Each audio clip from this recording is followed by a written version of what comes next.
যতজন হারাম কামাই করে কার জন্য করে? ছেলে সন্তানের জন্য করে। নিজের জন্য হারাম কামাই কেউ করে না ভাই।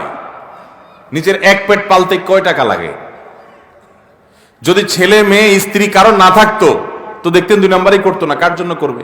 সব কার জন্য করে? সাধারণত যত 2 নম্বর কামাইকারী লোক আছে, যত হারাম উপার্জনকারী আছে, তারা সবাই এই উপার্জনগুলো করে মূলত ছেলে মেয়েদের জন্য, তাদের আখের গোছানোর জন্য। কিন্তু অবাক করা বিষয় কি জানেন? কিয়ামতের ময়দানে যখন আপনি ধরা পড়বেন, এই ছেলে মেয়ের কেউ কিন্তু বলবে না যে আল্লাহ আমার বাপের সব আমাদের জন্যই করছিল, নিজের জন্য কিছু করে নাই, আপনি যা শাস্তি দেওয়ার আমারে দেন, আমার বাপরে ছেড়ে দেন।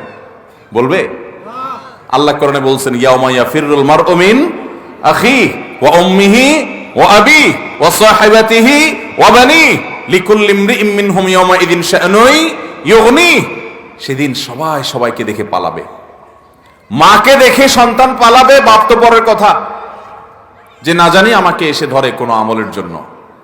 বাবারা, কার জন্য 2 নম্বর উপার্জন করছেন? এই জন্য আমার যুবক ভাইরা প্রতিজ্ঞা করেন, সরকারি চাকরি পান আর বেসরকারি, ব্যবসা করেন আর বিদেশ যান, যেভাবে উপার্জন করেন না কেন, জীবনে কখনো হারাম উপার্জন করব না। নিয়ত করবো তো ইনশাআল্লাহ।